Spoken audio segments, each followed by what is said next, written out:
Welcome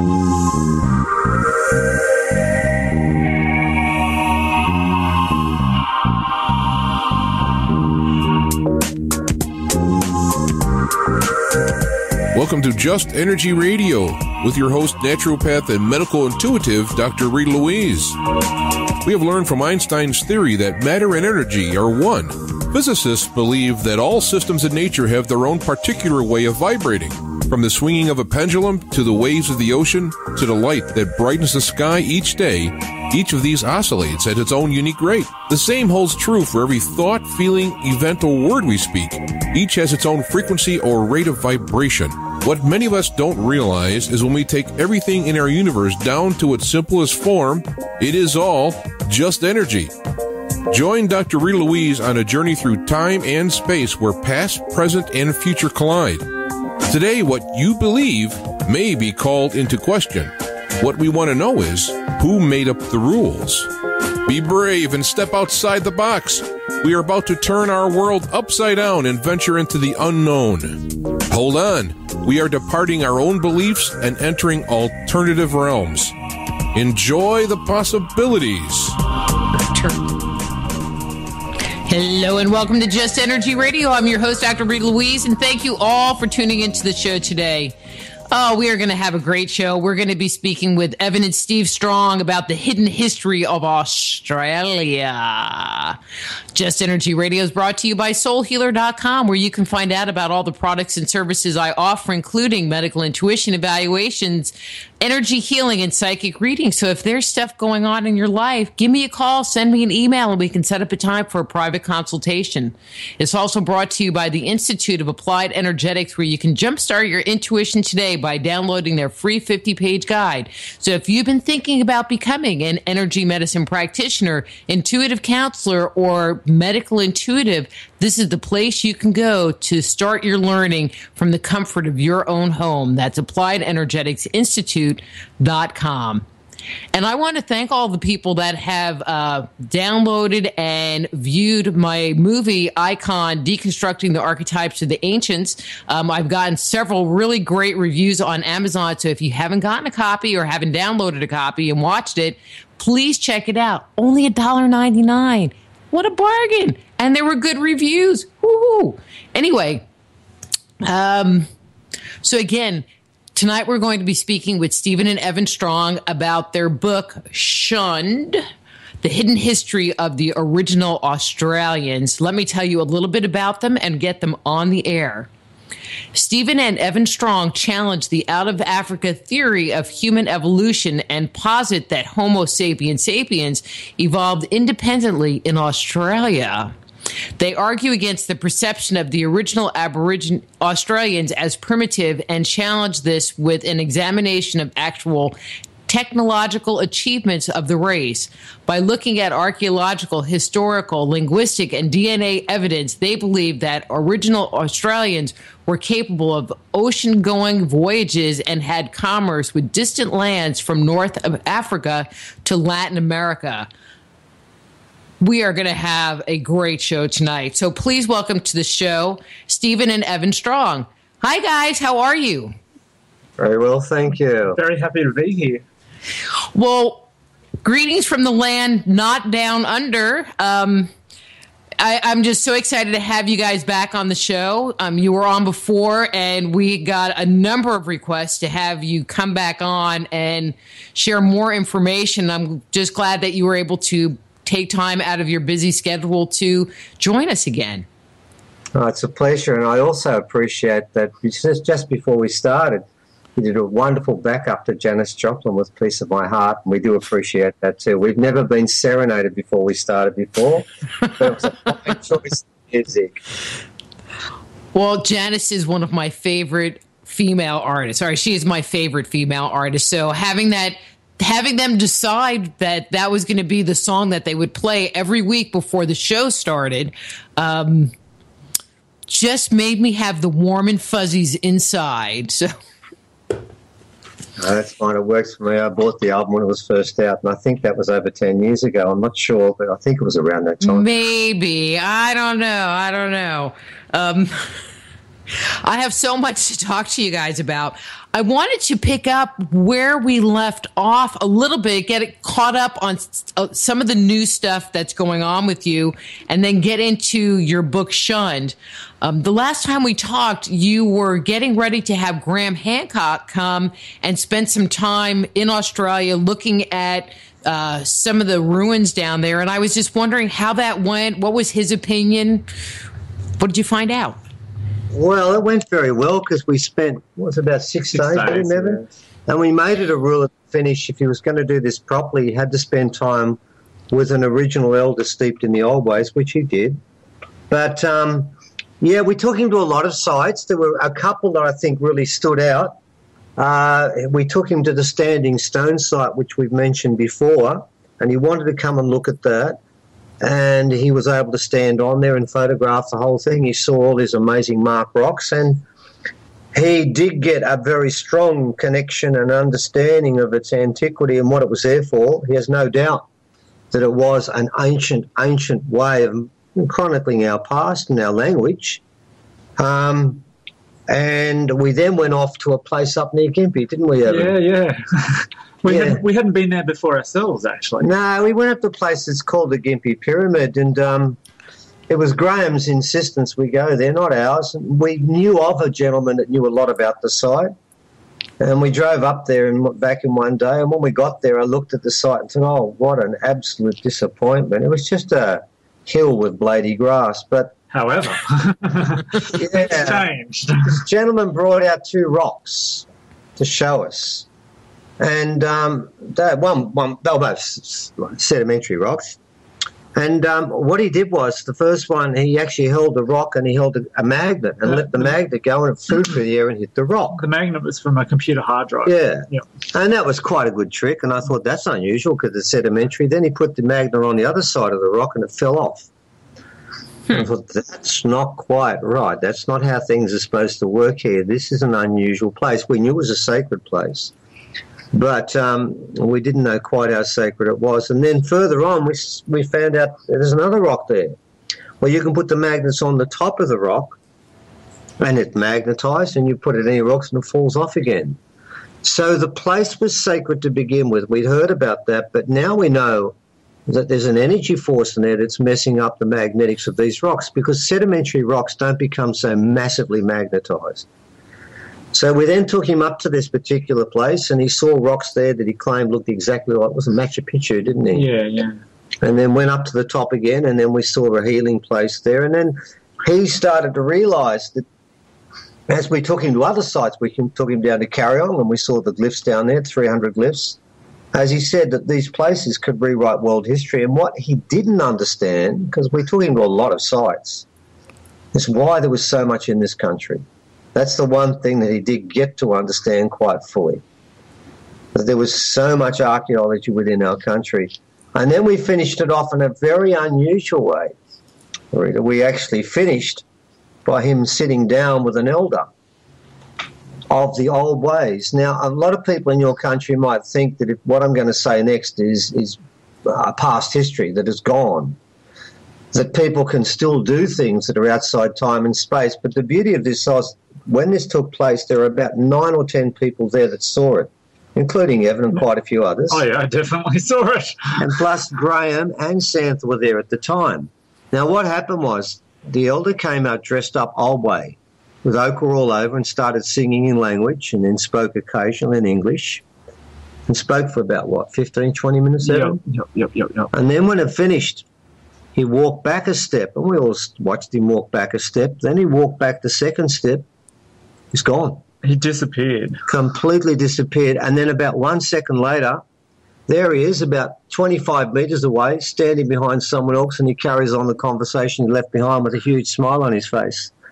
I can tell you that Graham's mouth couldn't have been any left wider open. Mine wasn't either, to be honest. So what he learned was he got to see, we showed him quite a few different places. There were ancient civilisations here. He fully understands that and agrees with that.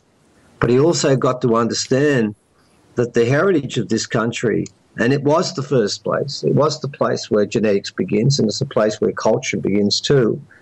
And it's also the place where magic begins. And I'm going to tell you that the scientists may not like this, but it's still here. We've seen it. And so is Graham. So, yeah, it was an interesting talk and time. Good. And we're going to get into all of that in our conversation tonight. I have a question about the not so exciting pyramid. Has anybody done any excavation? I mean, could it just be covered up with dirt and there's actually something magnificent below? Oh, look, it's a 7-step pyramid.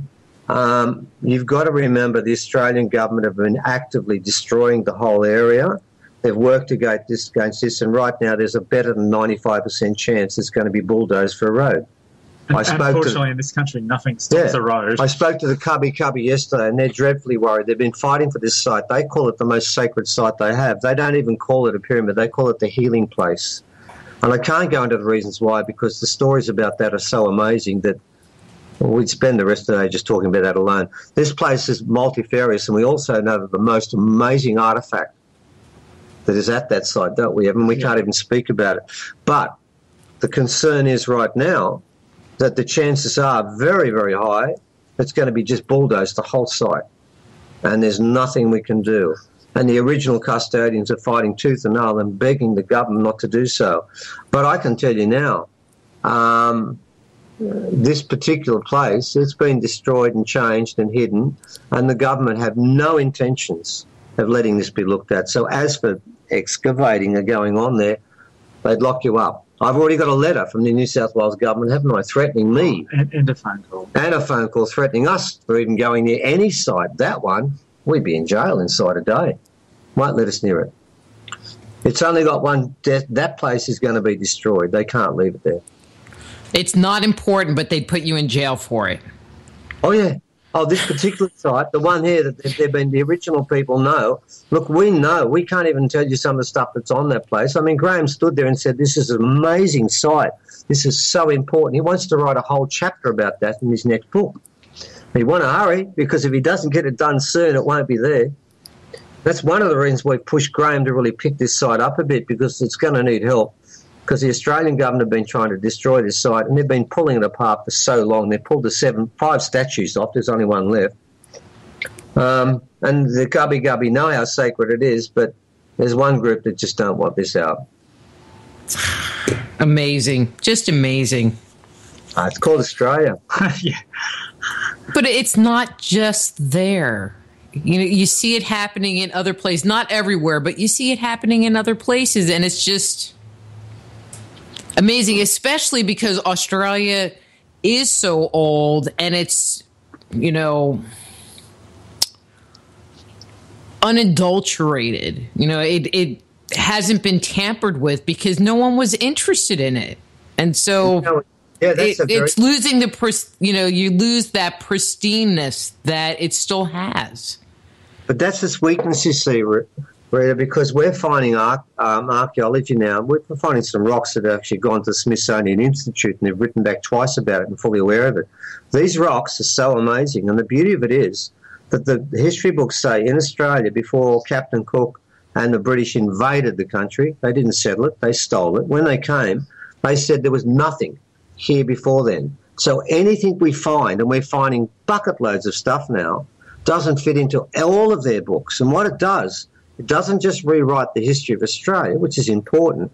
It rewrites the history of the world, because there's a new player in here. And I'm looking at rocks now that the Smithsonian are also looking at, and we've seen multiple replies from them, haven't we, Evan? Yeah. And I don't know if that's such a good thing, but that's in material right now. We're looking at technology on a rock that's at least 20,000 years old, we know it is, that you cannot do today.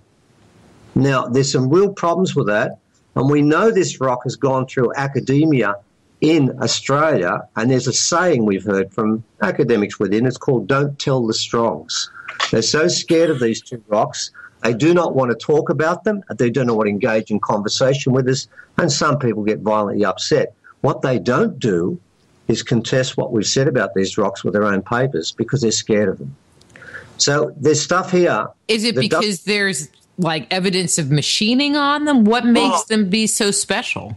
Well, let me explain. With the two rocks we're talking about, Ross's Rock 1 and 2, which we first saw in the company of Michael Tellinger. I remember that too. Yes. What we've been told by some of the most qualified academics in this country, is these rocks were melted, and they are one of the hardest rocks you'll find in Australia. It was melted, and then the markings were cut on with a knife.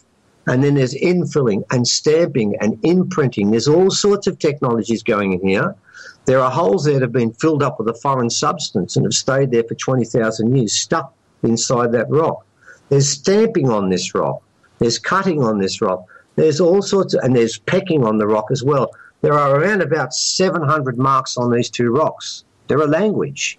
There's that, but there's also a technology that this rock, these two particular rocks, if I bought a saw-bore chisel today and smashed them with a blade, I wouldn't mark them.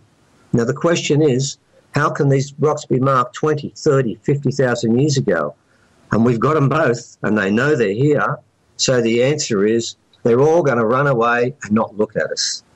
Head in the sand. Yes, and it worked for the ostrich when the lion was attacking, didn't it? Until he got his body bitten off. There's also the angles of the lines are very important. Oh, yeah. Look, one of these rocks we've got there, it's got a map. I think it's a star map. Well, we'll see about that anyway. But what's fascinating is on that particular side there, the one I'm looking at now, it's got one angle repeated 7 times, 33 degrees. The rock was found at 33 degrees latitude, 1 metre beneath the surface when it was excavated in 1990. So if that's a coincidence, I don't believe it is. And then we've got to think about the fact that 10, 20, 30,000 years ago, the original people knew about latitude. Well, no, according to the books, they were naked, they didn't have a book, they didn't have a building, and they had sticks, stones and bones. Now, yeah, but with the angles, there's a certain degree. So one of our people we worked with, Dr. Derek Cunningham, measured the angles. Now, to what degree was it? It's to, 100 degrees of... Yeah, each one's to 100th of a degree, and these angles are repeated time after time, which means someone has got some real skill in how they mark this in, that they can get the same angle exact, because he measures each angle to 100th of a degree.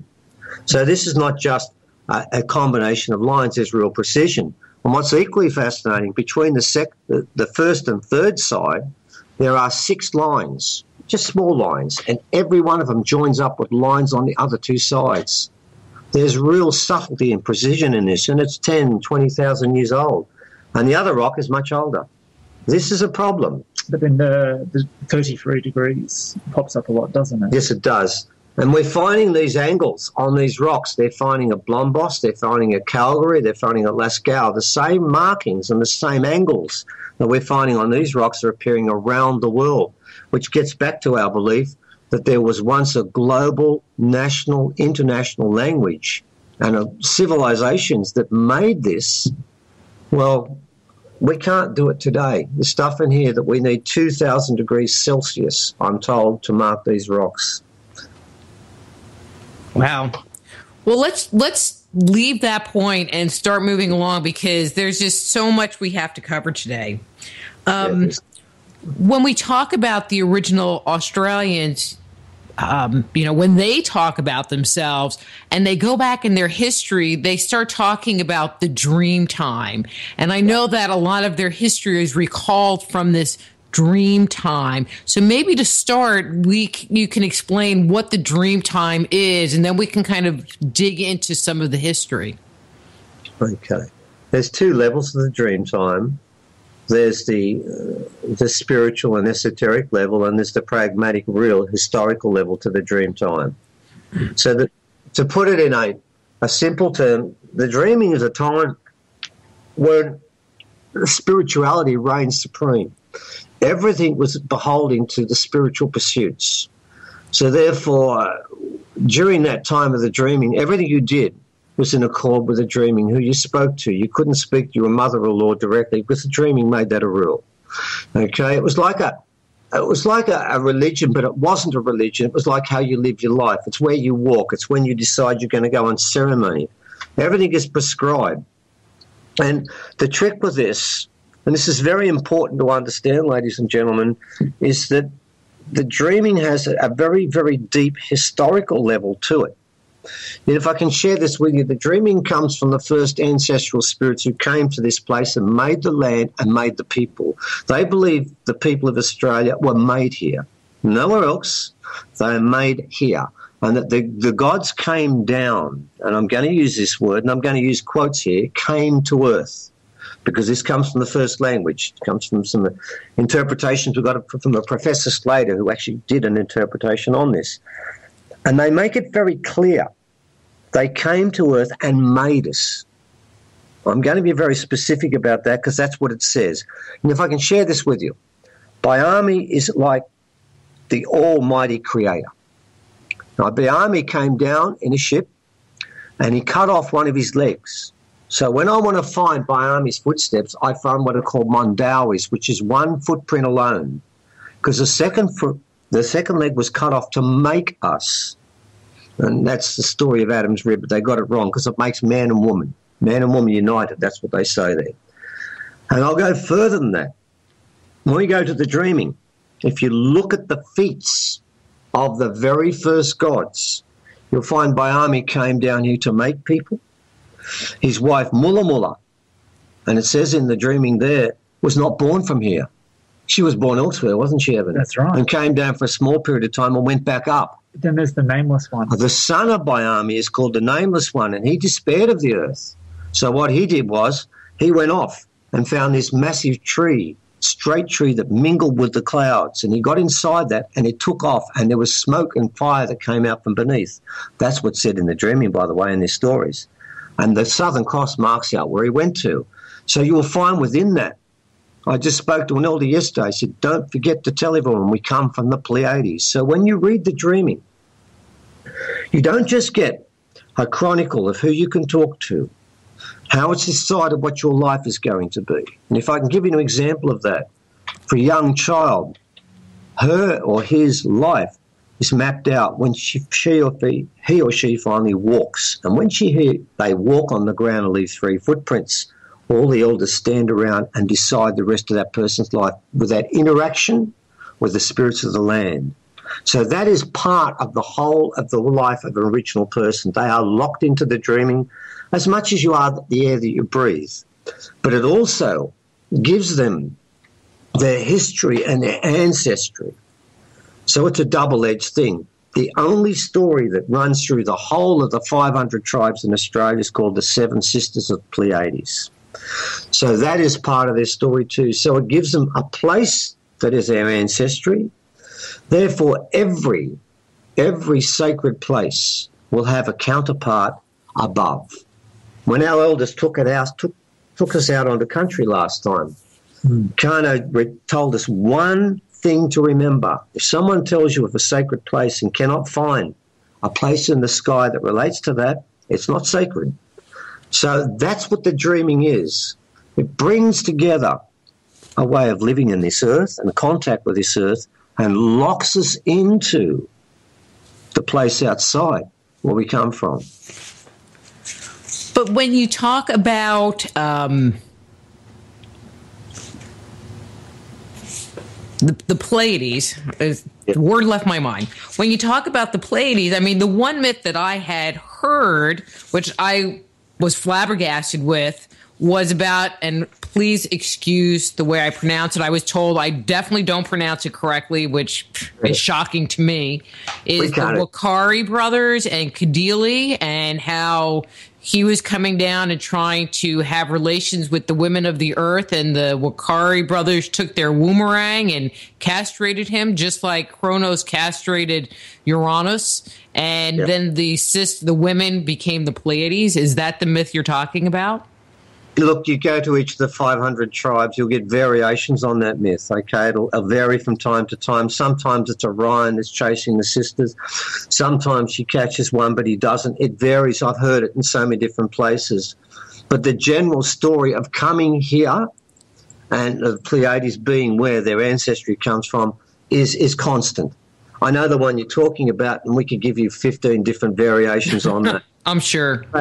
But because it's 500 different tribes, and you've got to remember, each tribe only has their own stories. They don't share any other story bar this one. This is the only story that breaks the mold of what happens elsewhere, because each tribe has their own land, their own spirits, and their own relationships. And I of another tribe could never walk on that land without permission, and if I did, I'd die. The spirits would kill me. That's what they knew. So therefore, this particular story is just symbolic of what the dreaming is really about.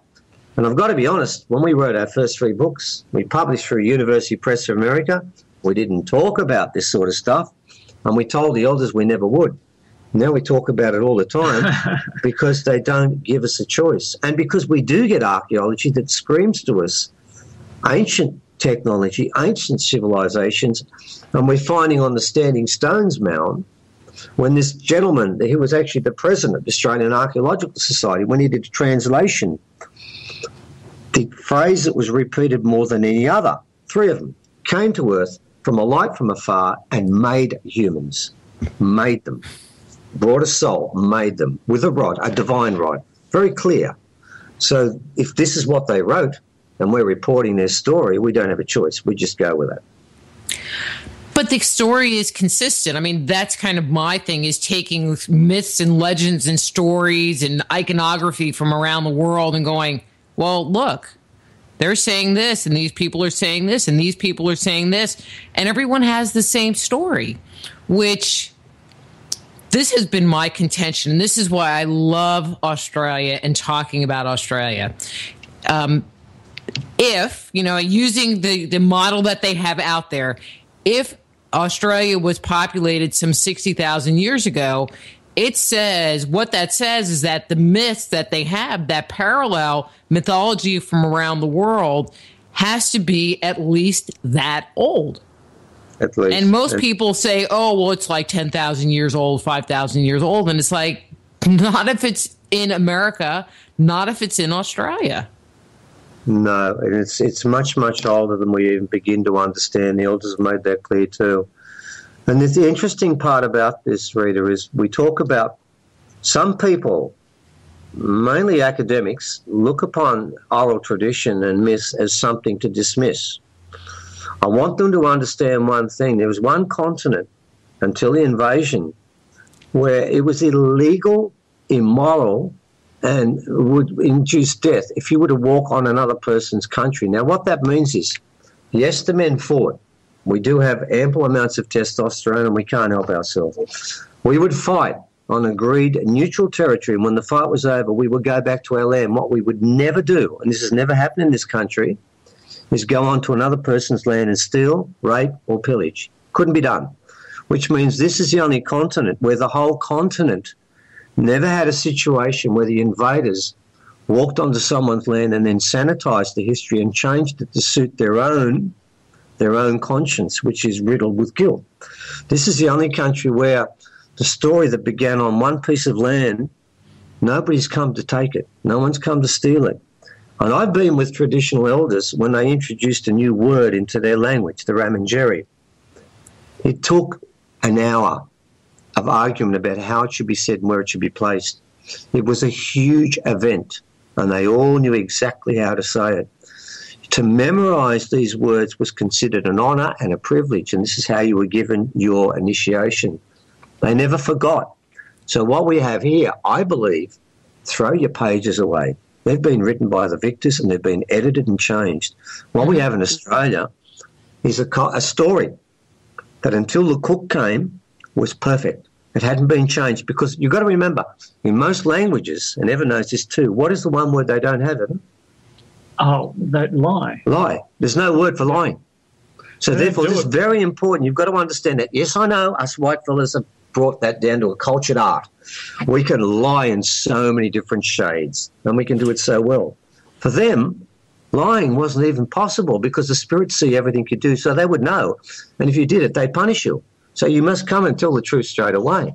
That creates a different paradigm when you're passing on your history. But, I mean, in a way, you can use that fact that there is no lying to actually date things. There's like panoramity with the saltwater crocodile. Yeah, 75,000 years. Quite recently, they found a meteor crater to within 10 metres from a dreaming story and found it, located. And then they freaked out because they found out the crater hit 1.5 million years ago. And they said, oh, my God, well, how would they have known that? They must have guessed.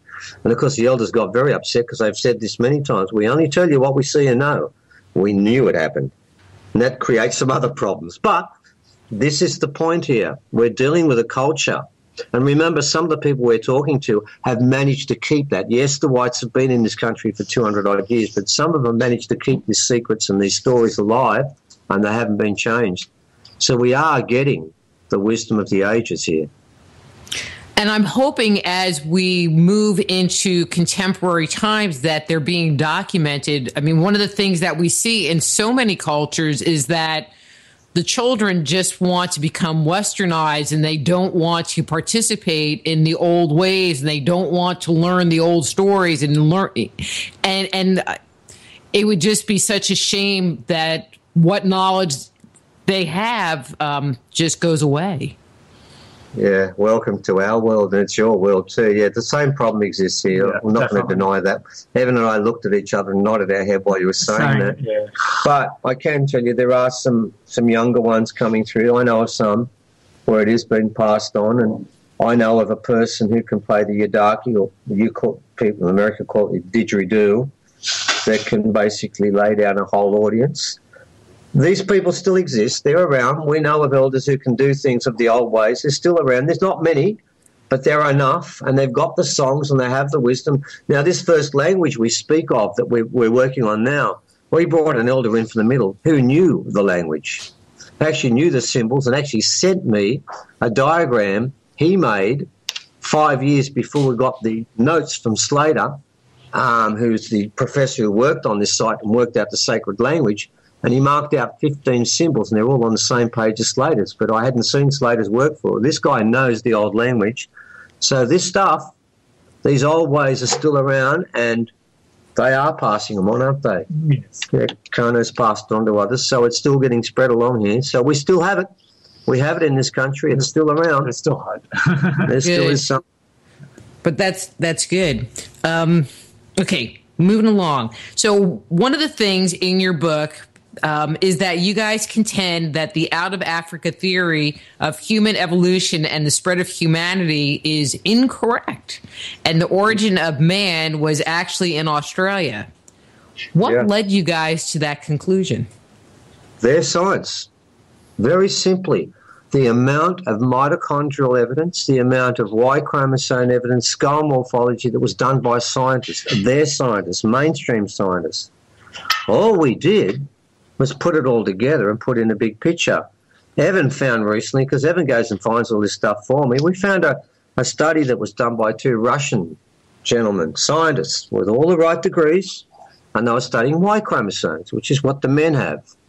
And what they did was, and they wrote in the start, the out of Africa theory is just a theory. In fact, we found it doesn't exist. And what they did to prove it was they've done the most extensive study of Y chromosomes anywhere. And they did an intensive study of 400 men, non-African, from all over the world. Not just Australia, everywhere.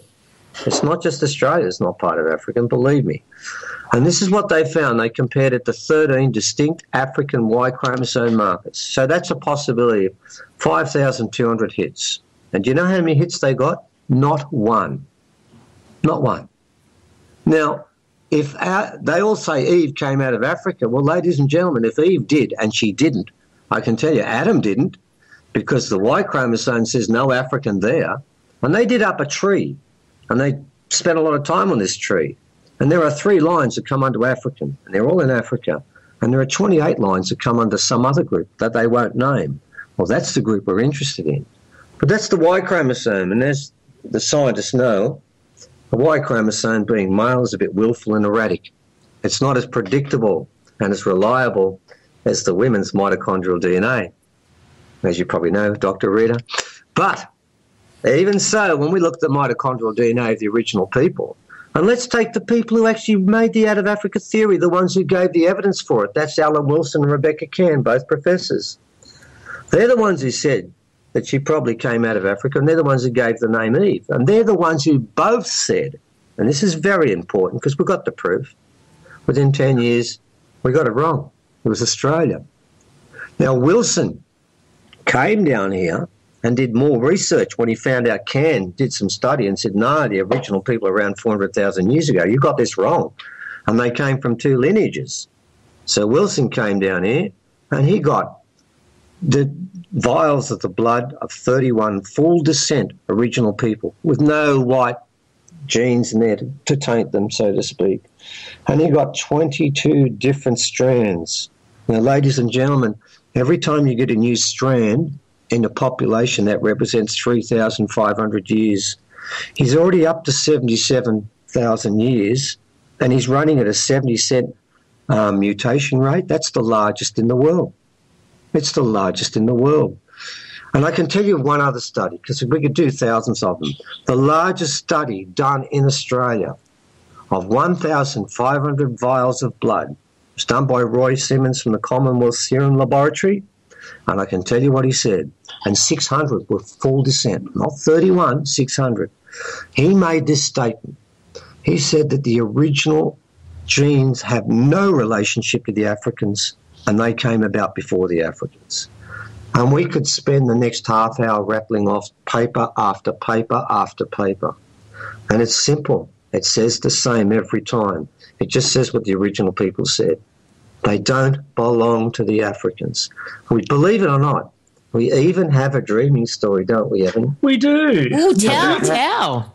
And it's a dreaming story about the Africans trying to get here. And they say that's the land of lions and giraffes, don't they? Yes. But no matter what they did, they tried to trick them to come across, and they used their magic king from Africa.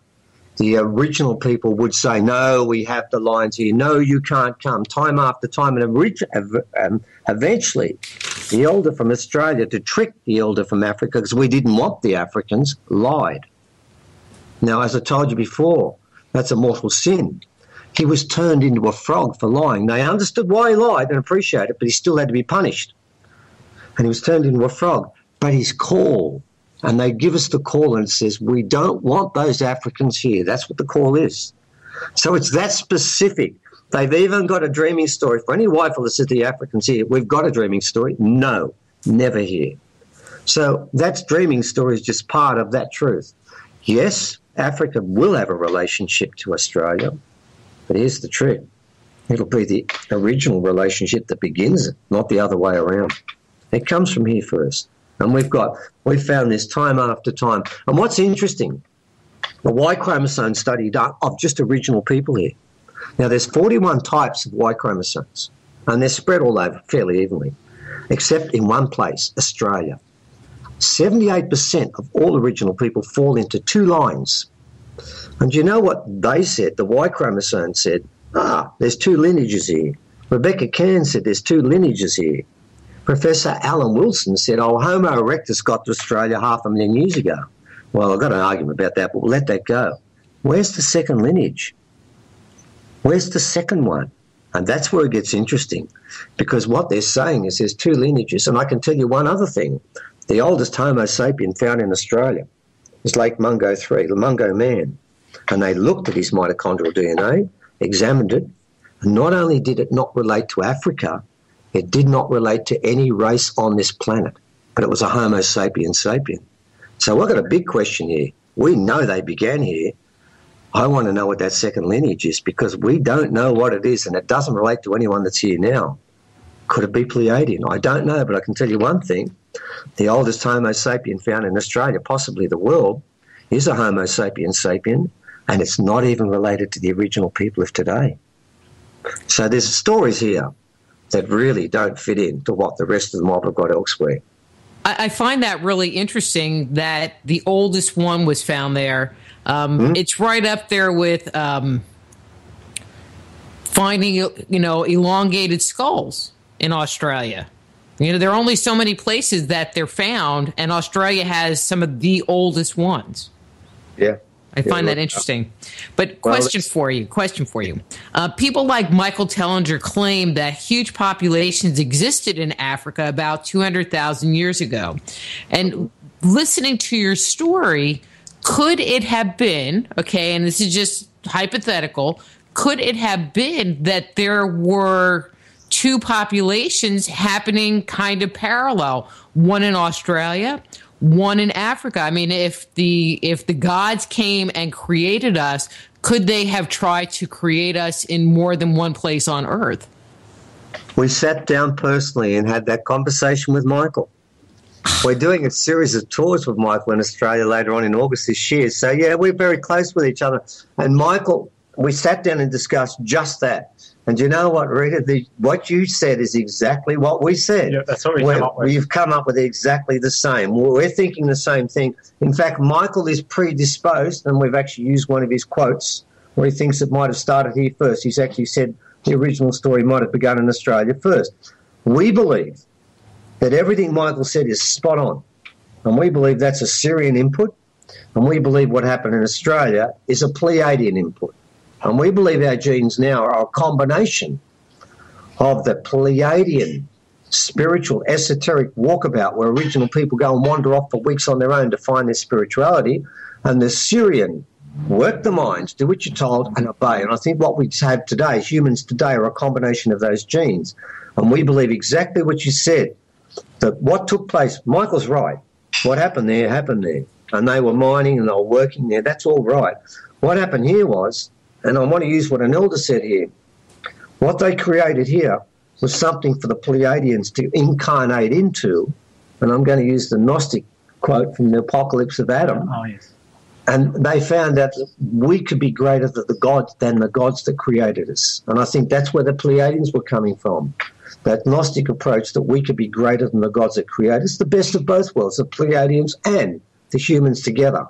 And that's what they look for here, whereas in Africa, they didn't want to mine anymore and they wanted something more compliant, and they created that. So, yeah, we're both in agreement on that. And well done, Rita, because that's exactly, you answered the question because that's what we said, didn't we? Well, and I'm going to throw in one more location into the mix. Peru, in the Nazca area, Paracas, Nazca. In my research, one of the things that I found, which I was flabbergasted by, that the oldest and largest ochre mines are in South Africa, Australia, and in Peru, in the Nazca region. Yeah, look, you're right. They're in there too. That's the third group. And when we do talks later on in the year, we have someone from Peru representing that side, don't we? Yeah. So we are covering the three groups. So we're doing South Africa, Australia, and South America together in our talk. So we're trying to cover the whole of that story. But you're spot on. There's a third group there. We have no doubt that the three groups are all interrelated. And there's a very strong contact between South America and Australia that goes a long, long way back. We have no doubt about that. Yeah, but I think the last Australian original kind of genetic population was still around to the early 2000s, late 90s, I think. Well, Terra de Fuego, they were the last two women, I think. And the Euro were Aboriginal too. So the Americans had that contact for a long time. And you've got all those later race, and we do now know we've got original skulls. Waldenese has found 55 original skulls in South America.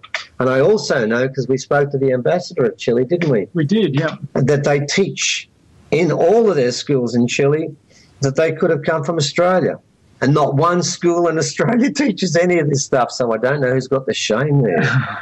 All praise to Chile. Yeah, very strong link. And I think those three countries are very much where I think humanity does begin, in different places at different times. But we suspect the Pleiadians may have been the first cab off the rank. And then, I don't know with South America which group that is. Is it Pleiadian too? I sort of feel like it is, but I don't know because I don't know enough and I can't speak on behalf of them. But definitely Syrian in Africa. This is going to be kind of a weird question, but it might be a very good question. Is there in the indigenous culture a red-haired genetic character? We got white hair and blue eyes. We got every colour. Every colour. We saw pictures from a gentleman called Baldwin Spencer who went into the middle in about 1900. And there are kids there, and you wouldn't believe it, right in the centre where it's damn hot and warm and everything. The kids running around with blonde hair and blue eyes, and it's straight. They've got every type. This is what, when people first got here, they said there were three different groups of original people. They could not put them in as one. They called them Murrians, Carpentarians, and Mainland. They thought the ones in Tasmania can't belong to Australia. They've got nothing to do with it. Everything's possible. You see, that's one of the things we said before about genetic diversity. You want to know where blonde hairs come from? It comes from here because I've seen it here. It's within this group here. all groups. The red-haired people, particularly, Rita, had a huge population in New Zealand, didn't they, Evan? Yeah, so Graft and Elliot Smith found or was involved with finding red-headed mummies over in New Zealand. There was a war between the Maoris and the red-haired people when they first got there, and the Maoris are now talking about it. It was a fairly ongoing war for quite some time. So, yes, the red-haired people were down here, and we've been told to, more than likely, red-haired people were living in Australia, and it may have not even been original red-haired people. Well, I know that in Brian Forrester's work, he has found red-headed people as being the indigenous people in Easter Island, and there's redhead on the skulls in Peru. So I was just wondering, we have this Negroid character, if there was also this redheaded characteristic somewhere also. Yeah, definitely, without a doubt. Well, I don't think it was the only part of the original group, because every group was there. We had little ones there. All the little people come from there. We've got pictures of them still to this day. Lots of little people there. All races were there. But the redhead people, I've heard stories of them, dreaming stories and talk of them. Yeah, definitely they were part of that. As I said, they were part of New Zealand too. They were part of this story. And I don't know why they've gone. I know in New Zealand why they were gone, because the Maoris are a pretty tough race to fight against. Just as simple as that. You've ever seen them play football? They're tough. So, I mean, they're harkers enough to scare the crap out of them and say, I'll give up anyway. But I can see what they got done there. I think in this case, they just disappeared through genes because they were around. They were spoken of. Mm-hmm. Okay. Earlier you mentioned the Mungo Man being dated to, well, I said 60,000 years ago. Have other Homo sapiens or other artifacts been discovered that are from that time period or predate it?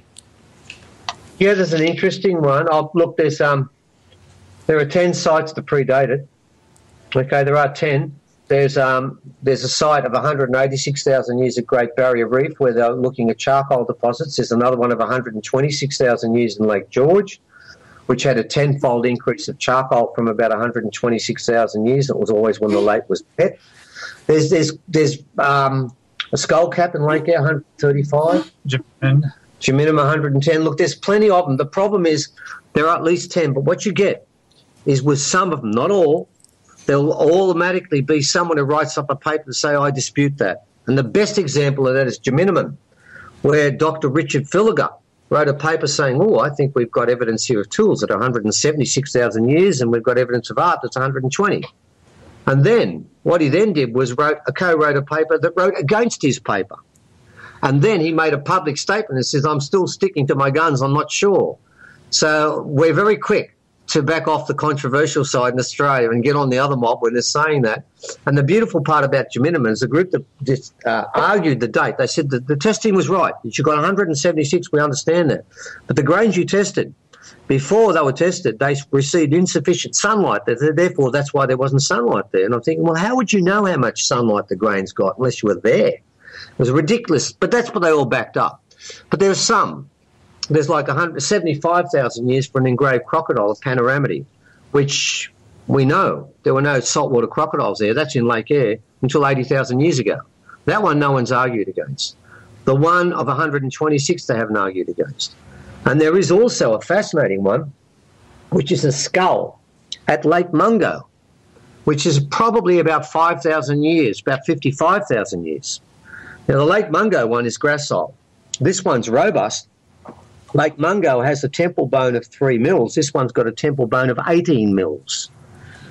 Lake Mungo has got a cranium capacity of 1,300 cc's. This one is 1,540 cc. If I was to hit this particular gentleman in the head with a continuous torus, which is an eyebrow ridge that goes all the way across, I'd just break my knuckles. This thing is massive. And they're nearly the same date. They were buried near one another. Now, So are we talking giant, or are we talking something more like a Homo erectus type? No, skull? Homo sapien. They've named it Homo sapien sapien. They don't know what it is. It's robust as anything, right? It's not a Neanderthal. It's not a Denisovan. You see, these guys making up these stories about our past history are making up as they go along. They find a new hominid every second day. But this particular one they call a robust Homo sapien sapien. But If the Africans came here, I'll give me a break. They wouldn't get on the boat with this bloke. He looks so different. If it was in the movie theatre, everyone would walk out, scare the crowd. He's got a receding forehead that goes back at nearly 45 degrees. Ours is about 90. And it goes up like the elongated skull, doesn't it? Very much like that. But it's so thick. The skull is so thick. And he was living there from 50,000 to 6,000 years. So when people try and talk about this smooth talk about different hominids, this thing was still living with Homo sapiens 6,000 years ago and had a bigger brain capacity, and its elbow was 50% wider. It was a massive piece of work and smarter. And I got a question, why did it become extinct? Because my take is, if you're bigger and if you're stronger and you're smarter, how come the gracile one lived on? There are so many questions in Australia that don't fit in. Yeah, I don't know. No, yeah. Oh, we asked the original people, and they've spoken about these other people. They've spoken about it, and they talk about them. They say they were 7.5 foot, don't they? They say they were big ones, but they're not the Yowies. They're not those ones. We've got them too. They're a different mob, and they're bigger again. But that's all part of what was going on here. There were all sorts of hominids running all over the world. And then one group, the Homo sapiens sapiens, the reason they went forward is somebody, and we know where they come from, different mobs came down and said, right, what are we going to choose from this mix? Denisovians, Red Deer cavemen, Homo enigma. They had all sorts to pick from. And I like Doctor Who's take on this. He said, I always thought the Neanderthals, the poets, would have been the ones that got through, but no, the cranky apes did. And they chose us. I mean, something that I've put out was that, the flood didn't just take out, it wasn't to wipe out humanity, it was to wipe out the miscellaneous extraneous forms of humanity, and only Homo sapiens sapiens survived because they were told. Yeah, I think you're spot on with that, because we've got, you've got the Homo habilis that was there. I'm sorry, yeah, not habilis, the Florensis, the Hobbit, died out around 12,000 years ago. Denisovans died out around 12,000 years ago. Red Deer caveman died out around that time. I reckon when the flood took place, we wiped them out, and there may have been a few left behind, but their genetic pool would have been so knocked up. We might have a few still running around in small little spots in the forest and stuff, but we managed to get through that when all the other species didn't. And maybe we've got to thank our extraterrestrial genes for getting through that. And I think that's what we got through there. That's the reason why, because they put a lot of work into this, didn't they? They didn't want to leave us at all. Well, they warned us. They, in Australia, let me put it back on you. In Australia, do they have a flood myth similar to a Noah-type myth? Oh, the same one, yeah. A fellow went from island to island picking up any blackfella he could in a great canoe. In a great canoe. They call it a great canoe, and he went from island to island picking up any blackfella that had survived. Oh, yeah, it's everywhere. And there's people who just miss this. And something just come through the other day, I think a day or two ago, about them discovering scientific signs of the tsunami that hit us. Oh, yeah. And it's in the dreaming stories. Yeah, so yeah. talk about it. It is in their dreaming stories. Look, they're ignoring them again. The original people left this for us, and we ignore it, but we shouldn't. Yes, definitely. It took place everywhere. We all got knocked. Everyone got knocked around at that time, and you're spot on, Rita. That's what happened. All those other hominids were running around. There is a damn good chance the Denisovans were speaking. A very good chance they were, and some of the other ones too. They're saying the Red Deer caveman was speaking too. Well, then what makes them different from us? The answer is exactly. And I've seen pictures of Denisovans, and I put it up, and we put it up in presentations. I said to people, if this person walked down the street, what would you say? And they all said, "G'day." They just say, "How are you?" and keep walking. So I think we're really having ourselves on. We were just lucky because we had some people looked after us, guardian angels, but yeah. They had wings. Palladian guardian angels. It's the whole business. And because the Syrians were looking after their investment too. I mean, they spent time and effort. They all did. They were all playing around. There was other mobs too making it too. Too much time and effort in the laboratory, let that fall. But the poor old Red Deer caveman, well, they didn't work with him. They thought, well, collateral damage, eh? Mm. It went under. But it also depends on where the populations were. If there was this big animosity between the original people of Australia and Africa, and all the African people went bye-bye, which would be evident from all the people that are missing from South Africa based on the terracing down there. Anyway, we're going to be going to break here in like 2 minutes. They just sent me a little note. Let me ask you this question, and hopefully you can answer quickly. How did you guys get access to the original stories? I mean, obviously you're not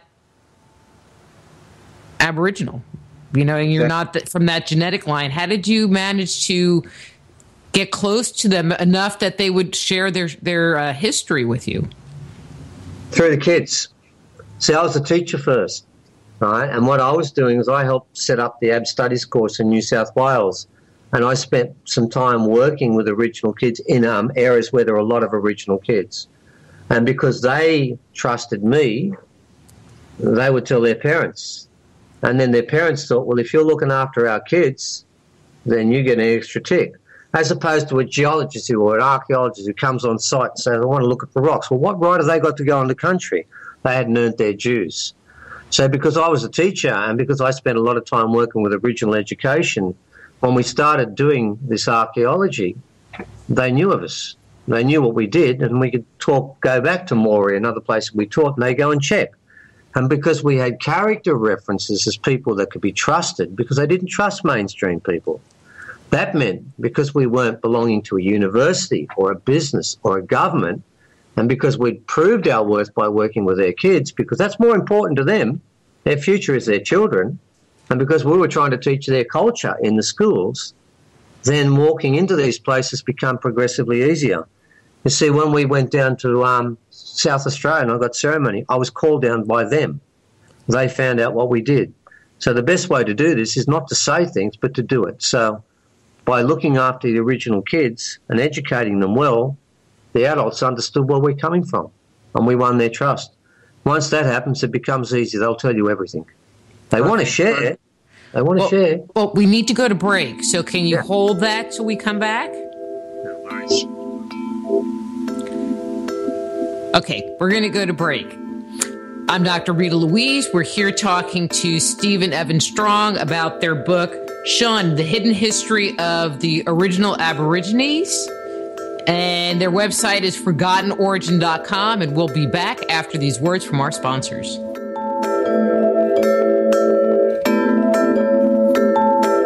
Just Energy Radio with your host, Dr. Rita Louise, will return right after these messages.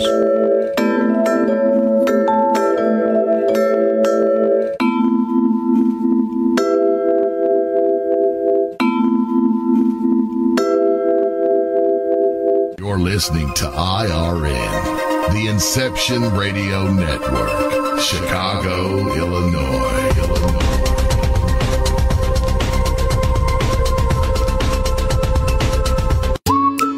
Are you looking for a cure for boredom? Never worry. IRN's new interactive website introduces a number of ways to pass time while you listen to your favorite show. Choose anything from the IRN Chat Lounge, the Game Lounge, Video Lounge, or the Mood Lounge. These fun, exciting features let you chat in real time with fellow listeners, view live skywatches, play daily posted online games, or pick a show based on topic. The choices are endless. Use your time wisely, keeping it all on IRN. Who were the gods of antiquity? They've been described as the forces of nature, levels of consciousness, and aspects of our psyche. Stories that depict their incredible weapons, their flying machines, and their amazing adventures are characterized as being the product of our ancestors' fanciful imaginations. But what if the tales of the gods are true? Did the writers, chroniclers, and scribes of our distant past actually document a realistic view of our origin? My latest book, Man-Made, The Chronicles of Our Extraterrestrial Gods, looks at our most ancient legends. Learn of the torrid romances, elaborate plots, violent scandals, and conspiracies that played out in antiquity. Find out the role the gods played in the life and culture we have today. If you want to find out the truth of who we are and where we come from, order your copy of Man-Made today. For more information, go to www.manmadethechronicles.com. That's www.manmadethechronicles.com. Hello, Inception Radio Network listeners. This is Amanda. Remember, you can take your Inception Radio shows on the go. Just download the Inception Radio Network app for your iPhone, iPad, or Android smartphones and access live shows, past shows, guest lineups, and much more. Just visit the iTunes Store or the Google Play Marketplace and download it today for free.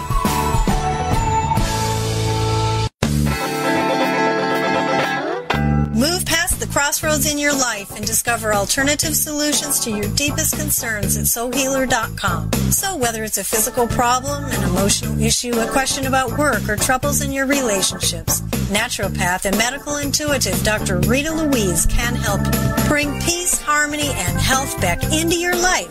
Schedule a session today. Visit soulhealer.com right away and live the life you've been dreaming of. You didn't forget what's coming up tonight, did you? Hi, Inception Radio Network listeners. This is Amanda. Never miss that interview you were looking forward to or the show on your favorite topic. Follow IRN on Twitter, I_R_N, and get reminders about the evening's live shows as well as fun and important updates throughout the week. That's I_R_N, and never miss a great show again.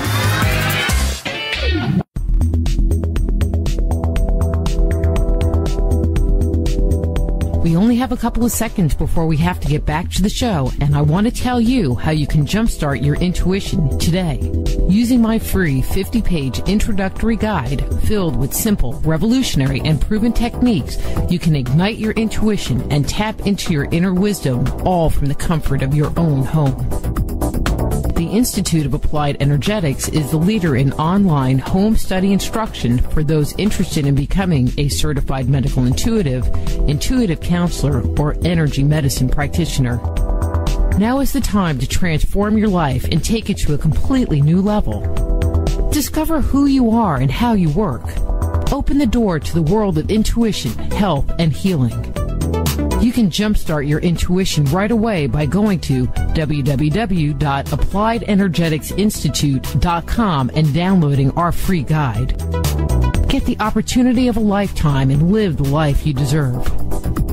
Download your free Jumpstart Your Intuition guide today at www.appliedenergeticsinstitute.com and begin living a life filled with passion and purpose.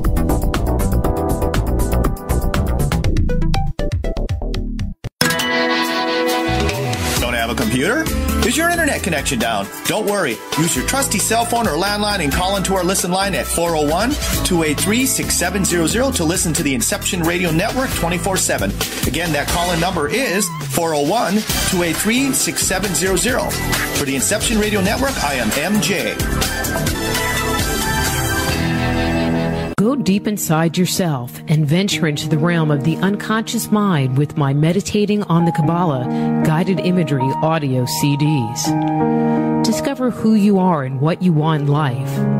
Meditating on the Kabbalah can help you to open, clear, and revitalize the energetic pathways of your subtle being. They will support you in your spiritual quest by helping you to access the profound insights and inner guidance you need as you work in alignment with your highest good. Let them help you to release negative thoughts and emotions and clear away any limitations that may be keeping you from experiencing your full potential.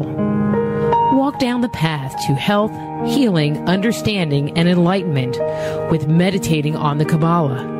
Order your copy today at www.soulhealer.com. That's right, that's www.soulhealer.com.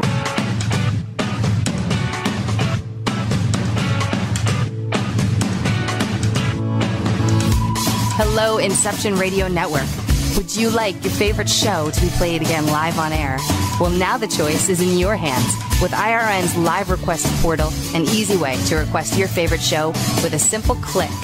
IRN's live request portal now gives you exclusive access to all the shows. How easy is it? Simply type a show name or a guest name, click request, even write a dedication message, and that's it. Try it now. Simply visit InceptionRadioNetwork.com, click on the live request tab under the show menu. Now playing your favorite show is just a mouse click away.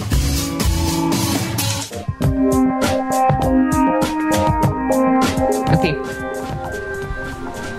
Oh, hello and welcome back to Just Energy Radio. I'm your host, Dr. Rita Louise, and thank you all for staying tuned to the second hour of the show.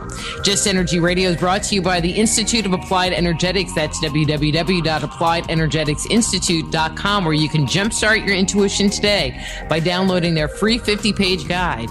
It's also brought to you by soulhealer.com, where you can find out about all the products and services I offer. So give me a call, send me an email. Let's set up a time for a one-on-one. Mono. Okay.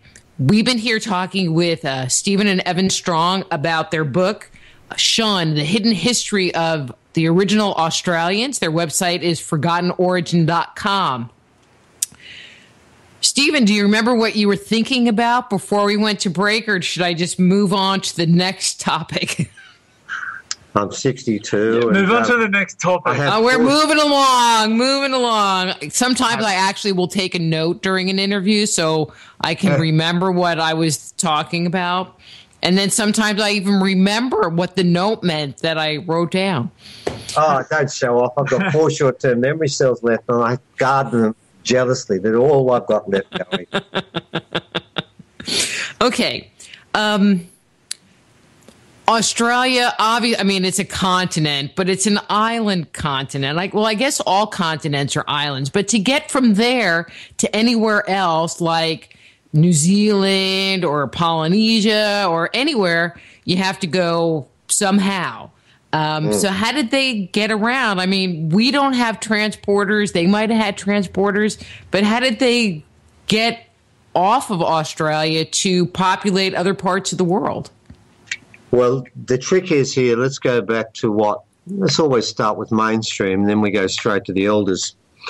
Mainstream tells us the first time that humans sailed to another continent was from Africa when they made their way to Australia. That's the first time that happened, around 60,000 years ago. That's what they tell us. The problem is, if you want to do the archaeology, the only evidence in the world for large boats sailing a long distance is found. But guess where it's found? In Australia. Not outside Australia, but in Australia. A gentleman by the name of Graham Walsh found 2 paintings, and those paintings were of a boat, 2 ocean-going boats. One of them had 29 people seated in the boat and the other 23. Well, that's not a fishing expedition. It's not a sailing down the river. This is meant to depict. And now here's the interesting part. The actual paintings were dated between 17 to 50,000 years, but Walsh went on to say he thought it was very much closer to the 50,000 years. So if you want to see the first pictures of people in boats moving somewhere, you've got them. And everyone knows where they are. They're in Australia. And, of course, we all forget that. What Walsh then said was, a mysterious race must have come to Australia for a while, then left. And did all these paintings and everything and just left. And we don't know who they are because they never mentioned where they came from. They didn't do it anywhere else. But that's the way around it, because we couldn't have our Aboriginal people sailing boats like that, could we? Oh, God. No, that wouldn't be right. That wouldn't be right. That's not right at all. But we also know that within this country they were doing astronomy 30, 40,000 years ago. They had all the skills. But I do want to add something to that. The boat journeys we can prove. We can prove the genetics of them reaching other places. But I want to share with you, when I was given ceremony by the Ramangeri, the elder who was the keeper of the old secrets came up to me and he said, you know about, and there's a story. We first went down there because they told us about a story of Southern law where they circumnavigated the world in a figure 8. They told us that. That was one of the reasons I first went down. And he said, how did you think we did it? Well, I said, well, boat. She says, that's one way. What about the other ways? Okay, and of course that's been one of the things we've been chasing, Rita. What are the other ways? He made it very clear, and I said, I said at the time, the other ways you're talking about, and I know what you're hinting at. He's hinting at some sort of spacecraft and stuff like that. And I said, but I'd never talk about that, and he laughed at me and said, you will one day.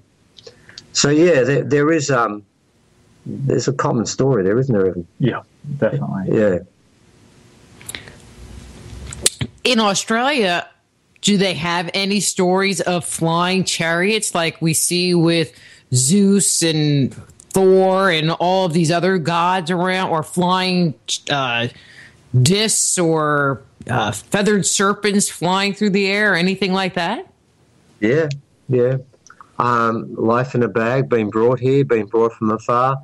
In fact, we can go further. We've got what Klaus Duna claims is the largest engraving of a UFO in the world, and that's at Carryong, and that's within about 2 kilometres of where the Carryong glyphs are, and it measures 4 metres by 2 metres. It's got 5 arms coming down off it, 5 legs, and it's a capsule, you know, the normal sort of half semicircle on top with 5 arms pointing down, and it's exactly the same configuration of what was called the UFO glyphs. Everyone publicly calls them the UFO glyphs that were found in Carryong. In fact, one of them is mathematically exactly the same proportions down to within 1 centimetre. So yes, we do have engravings of UFOs. We have stories of them. Yeah, that's all there. We also know of a site. Oh, look, every, without exception, every sky hero in the Gosford region has no neck. None. And I asked the elder before she passed on, one of our bosses, Arnie Bev. I said to Arnie Bev, they've all got helmets on. There's no neck. None of them have got a neck. I've seen plenty of places where they've done necks. Why have they not done a neck? She said, well, our old story is they're all wearing hats. Now, in old ways, original, there's no word for helmet. What's the closest you pick? A hat. And we know of one story that's been told us by another elder who's going to take us to a place where I'm going to see, as he puts it, an astronaut, where on one picture you've got the full thing, then he takes his helmet off, his gloves off on another one, and his shoes off, and you see him one by one getting disrobed. So, yes, definitely, we have many stories of that. One of the things that I believe is that when you start looking at glyphs and looking at that imagery, there is an entire story that's associated with the image. So, for example, when we think of an old man with a white beard and he has a red hat with white fur around the edge and a red suit with a big black belt, we all know who that is. I mean, I'm hoping you know who that is in Australia. We all know who he is here. And we know the entire story, and we know what he does and when he comes out, and, you know, how he travels around the world, and an entire narrative. Do you find the same thing there? And are the narratives remembered by the elders? That's a great call. That's exactly what happens. You'll go to a sacred engraving, and that engraving, you'll look at that, and the white fella says, okay, that's a figure. The black fella says, okay, that's the beginning of a story and a narrative. And now we'll do the songs that go with this particular thing. Then we'll learn the 3 or 4 stories, and the kids will learn the simplest story. Then further on, a bit more will be added. You go step by step. You see, Aboriginal people had a writing, and believe it or not, and this is according to Slater, and we've got one, they had a language and an alphabet of 16 letters, including letter A, which we have, a letter A that's been engraved. They had all that. But you've got to remember, when we went to Standing Stone site, we took one shaped stone there, and Evan was there too. And an elder from the middle placed that shaped stone that came from there and put it in there, and told us 7 different stories. Now, how many did we see? Not one. But each of those reminded him of something else. And then we started to see, oh, yes, it is pointing to that. Oh, it is doing that. It does mark out that. But for us, at first glimpse, all we see is what we see. For the original people, their writing and their iconography is the beginning of all the things you remember. You see, a messenger that would learn, an original messenger, would have to know the language of every other tribe that he had to be in contact with, and that could be 10 languages. And then they have a secret language, which is the one we're working on. Then they have a second language. These people were absolute linguists of the highest order, and to learn so many languages, you can't be stupid. You've got to be smart. So they had all this going. It was a very complex society. With their letters, do you find that there are parallels to what Laird has been working on with the Dogon, where even the letters have intrinsic meaning? Oh, definitely. Look, Laird, Evan and I and Laird, we wrote 3 articles together on the carry-on glyphs about the carryover. And my take is that nobody has read it properly because they haven't factored in Laird's reading. And I still say that. I know we're working with Egyptologists who say something else. But we see seminal Dogon symbols in the carry-on walls that are an important part of the narrative. The one that says DNA double helix, there's a combination of 4 of those on the first wall, we believe is the ancient wall, one after the other. And each one grows. It starts off with just a symbol for DNA double helix. Then there's 2 hands, aren't there? Then there's 2 hands holding pyramids. Now, to me, Laird's part of this. He's looking for the ancient first language with the symbols of that. He's on the right track. And we believe what we're seeing here is some are parts of that too. No doubt that a lot of what he's talking about is right. And I feel like when we look at Egyptian hieroglyphs, we've got to look at the Dogon glyphs before them. And then you start to get a better feel, which is what Laird does. So his work on the carry-on glyphs has been brilliant. And he's led us into an area we're very comfortable with. We think there's a lot of scientific statements being made on that wall.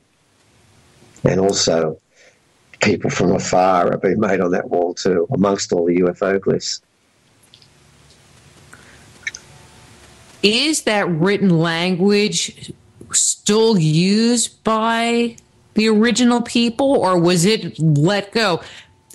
I guess where I'm coming from is Westerners came to Australia and they basically saw nothing. They said they had no language. They had no monumental building, which, okay, I agree with that. Yeah, but they said that they had no written language. But you're saying that there was a written language. Was it a hidden written language? Was it a written language that wasn't really used, or was it more ritual in nature? Well, here's the trick. I can answer you directly because I'm actually writing about it in an article right now called First Language. And the story is this, that this language we're talking about, which is the first language on the planet, the guy that was working on it was the president, picked by his peers in Australia as the president of the Australian Archaeological Society, and we have his notes. He makes it very clear this particular language is unlike any other language because it's a combination of mass, of English, of rock arrangements, of rock markings, and of an alphabet, which is what we're leading up to. Signs. And hand signs, body signs, there's about 196 components. He had compiled 28,000 words from this language so far. Now, the trick was it had 16 letters, and we've got one in front of us. We've written about the letter A. Now, the first language is very much, according to Slater, vowels. It's based on long vowels with a few consonants in between. Now, he got this language from Wollombi, which is where the carry-on glyphs are and the other stuff. He got it from a lady. I found that nearly all the sacred stuff in Australia was given to women, not men. And her name was Mrs. David Dunlop, and her husband was the first magistrate about 18, I don't know, way back. She got that and was given and told how they used to speak it and how to read it. And then he got a hold of it, and then he's been working with it ever since. But according to this, they were writing. I know this was a shock, and I was a bit surprised when I first saw it. But lo and behold, I'm looking at the letter A carved in one of the hardest rocks on this planet, and it looks exactly like an A. And he mentioned the letters that were used and weren't used, and he nominated them. And I can give you a quote that comes directly from his notes I've got here now, and it gives you a feel where it's coming from. And this is what he wrote in his handwritten notes. He's writing to his colleague that was working on this site. He said this: the language which we speak is not Anglo-Saxon, but just Aboriginal, the same as all of the languages. And then he goes on further to tell us that the language, have you heard of Pythagoras? And I'm not being sarcastic, we have, but what he claims here, Pythagoras got his multiplication table from the original people. He goes on to say that Moses was taught his original theological philosophy from the blackfellas. He claims all of that came from here. And what he's saying is, and I know it's a shock, that our idea of writing letters to represent our language is original. So what we're doing is passing on the work of the top academic of his time. I can tell you, Dr. Rita, that Frederick Slater was one of the top academics in 1937, 1938, 1939. After that, he disappears from every public record. In fact, you cannot find a picture about this man. You cannot find a paper about this man. You cannot find one academic record. He was expunged from the whole of Australian history for his sin of telling the truth. I don't find that surprising. One of the things that I have seen is that, and I don't know why it keeps coming back to that 1940 date, that after 1940, it seems like people that were writing about what they saw and what they experienced all went away. Well, you know, you're so right about that. Can I share something with you? Sure. He wrote about, in 1937, didn't he, Evan, Yes. to the Australian Science Congress, and it's in the paper. This is the only time we got any recording was to go back to the newspapers because they didn't take that out. And it said there how pleased he was about how well received his theory and his talks were about Biami coming to Earth in 1937. And he was then in all the papers, wasn't he? Everywhere. Yep, and they were talking about this stuff, about Egyptians. In fact, they were saying about Egyptians, there is so much evidence of Egyptians in Australia that they can't believe it. And they were all saying, this is the case, this is true. But I find it interesting you said 1940, because honestly, in 1939, we found his last paper. Yeah. It was written by Goddard and Slater. That's how it got through. And it was stamped cancelled by the Sydney University Department of Tropical Diseases and Medicine. They cancelled his paper, and that was it. Past that point, he is no longer. We think he lived past the Second World War, don't we? Yeah, really. But we can't even we got one of the best researchers in the country trying to find out what happened to him. And for all intents and purposes, he was picked up by a Pleiadian spaceship in 1939, or the government. I mean, honestly, the poor man, you can imagine, he was the president in 1939 of the Australian Archaeological Society, and from that point on, he's nothing, nobody. And when you read that story, you think, what is going on here? This is appalling. We have actually put a picture of Evan in, haven't we, Evan? Yeah. As what Slater might have looked like. He's got sunglasses on. My wife painted him once. We said, this is what he could have looked like if he wore sunglasses and he was around today. On another occasion, I did a stick man and said, this is Slater, because there is nothing. We found 25 pictures of the guy that co-wrote that paper with him, Goddard. We got him everywhere, haven't we? They named a room in a museum after Goddard. Nobody named anything after Slater, did they? No, they didn't. He broke the rules. But you know what the beauty of now? We've got the internet. Otherwise, it'd be the same. You'd have nowhere to go. It'd be the same. We can't get in a paper in this country, can we, Evan? Can't do it. We'd be going through exactly the same as him trying to get his legacy back up. No one would cover us. And we've tried. We've been on the ABC and taken off. We've been jammed whenever we go on commercial stations. It's only through the internet and stuff like this. But this stuff, what he's done, stays alive. It'll be forgotten, which is what they want. Thank God. Thank God. I mean, that was one of my reasons of asking whether, the stories and the traditions were being documented. You mentioned magic, and to me, that is a very experiential thing. And so when the people that understand how to make it work and how to do it go away, then it will be lost unless it gets rediscovered at some point in time. It's not something you can write down. It's something that you have to learn hands-on. So you do. And it's a funny sort of setup with the magic, original magic. And I'll give you another example of our elder Kano. On one occasion only, we didn't go into this country and smoke ourselves, which is very important in Australia, but we did other ceremony. Kano was 3,000 kilometres away, had no idea where we were. That night he rang me up. He said to me, you've been on country today, haven't you? I said, yes. He said, you didn't smoke yourself, did you? I thought, oh, God, is there nothing this man doesn't know? I said, no. He said, I've got a red kangaroo in front of me telling me everything you've done. Now, when we got to that site, a brown owl flew out, didn't it, Evan? And left a feather behind. The brown owl went and told another animal, and within 8 hours, 3,000 k's away, and Kangaroo Island is 30 kilometres off the coast, Kano knew about what I hadn't done right. So work that one out. That's proper magic. And it works with the animals. Here's the trick here, ladies and gentlemen. To get this magic right, you got to get back to the land, and you got to get back to those animals that are part of it, because they passed it on around here. The original people will tell you. The birds are messengers and pass on things. And I've seen Aboriginal people standing there talking to birds, getting those messages. So, yeah, it's around. And as you said, when we do our archaeology, even when we do presentations, we throw in this stuff. Amongst all our science, we tell them, if you want to hear the original story, you've got to hear about this part. You've got to hear about the mystical part because it's part of what they talk about.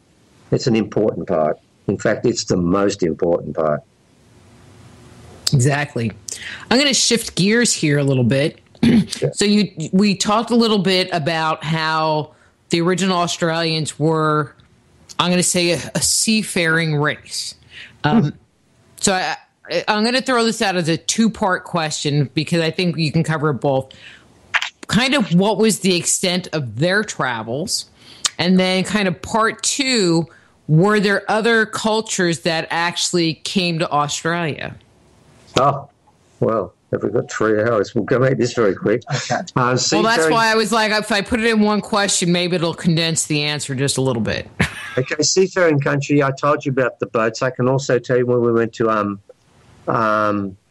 Gosford, we found a map, this beautiful design for a seafaring boat with a high brow and a high stern. And then we found a diagram up at East Alligator, 3,000 kilometres away. And we put the two maps, the two designs, the two boats next to one another, and the angles were perfectly the same. So what we learned from that and what we knew from the other things is they've been doing this for a long time. They've gone to the whole of the Pacific Rim, from Africa to Egypt to, let me give you a practical example for those who doubt this, to India. And quite recently, 2 years ago, Dr. Rao did a mitochondrial study for the Indian government. And what they did was they went out into the bush people, the people in the islands that were keeping away from the Indians, that had not much to do with them, and sampled their DNA.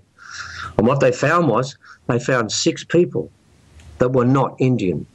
Their mitochondrial DNA had an Australian original signature only.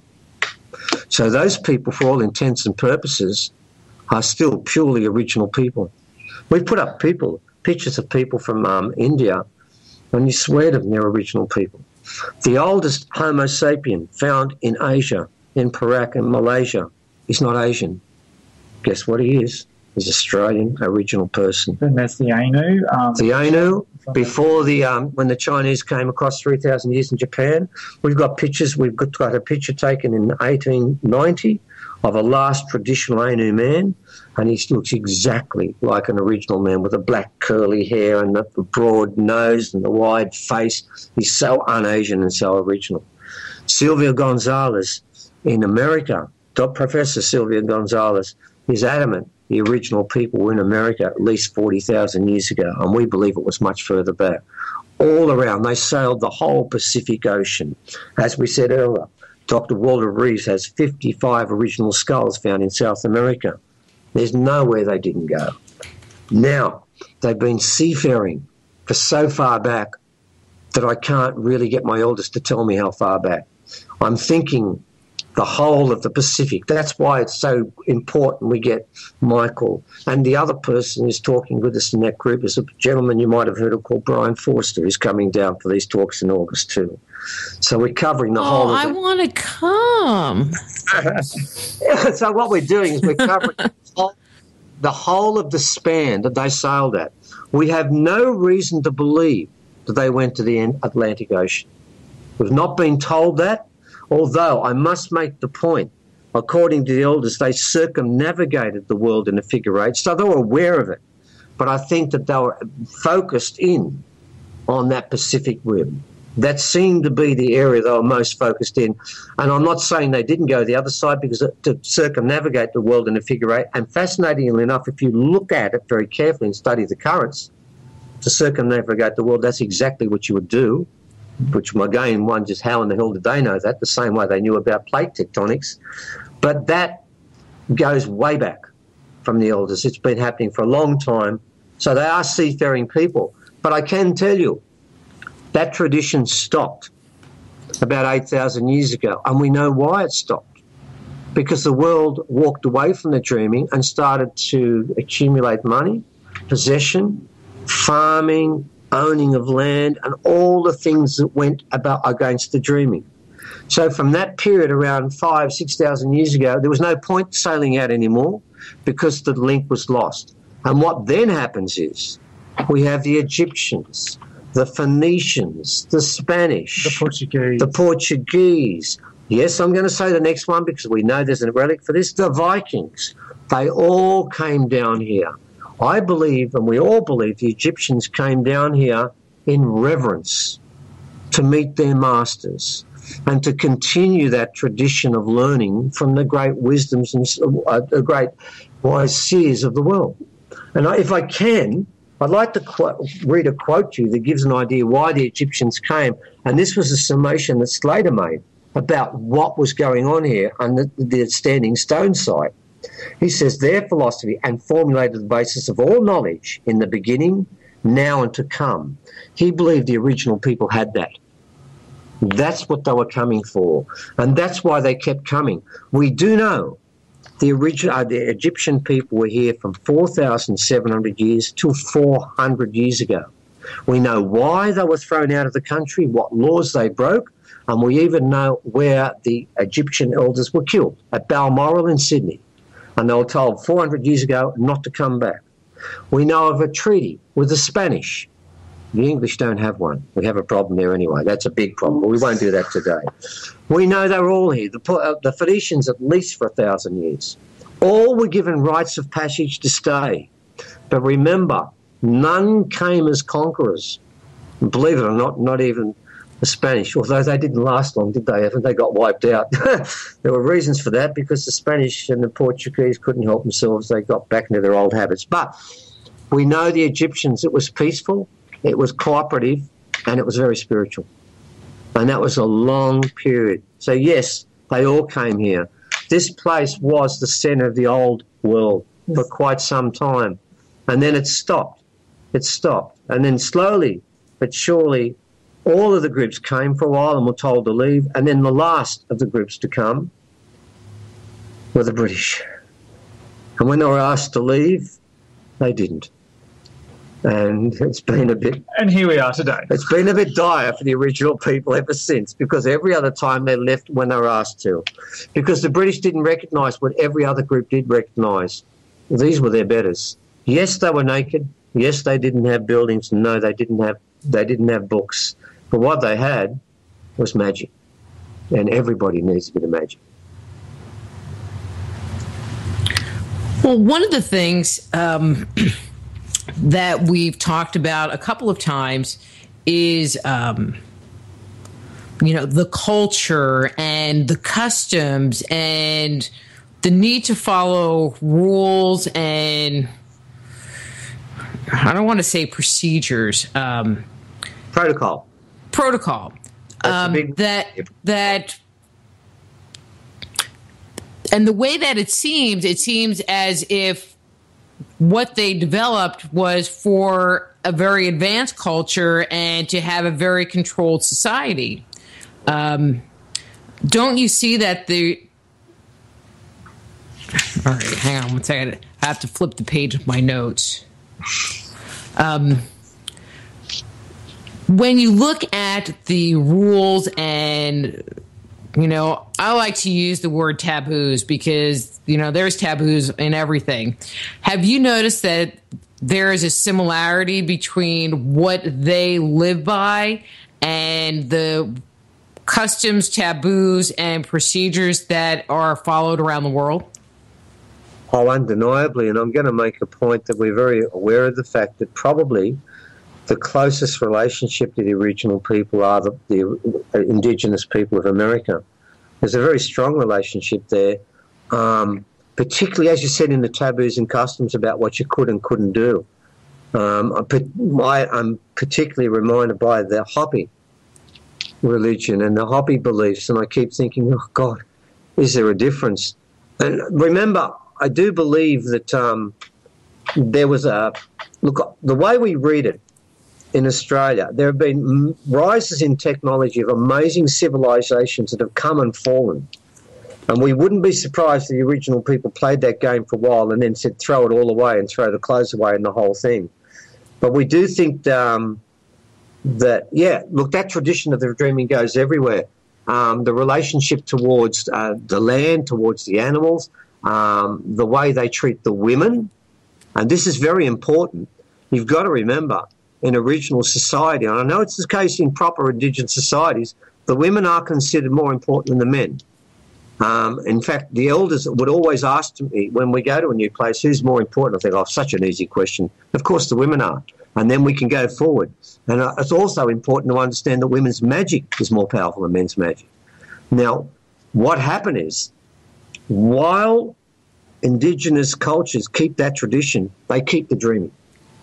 It really is important. The dreaming's got a lot of rules to it, but the two most important ones, the women are slightly more important, and all animals and all creations are equally important with the men. The men really sit on the bottom of the pyramid, not the top. So this is very important. And, yeah, it's still existing today, but this is where the Judaism sort of tradition that we've got, where all those groups, when it comes back to Asherah, there was a time, I think about 620, wasn't it? Yes. The Isaiah religion, when Asherah was being revered more than Jehovah. And more people were worshipping Asherah, but she was the tree. They were worshipping the tree.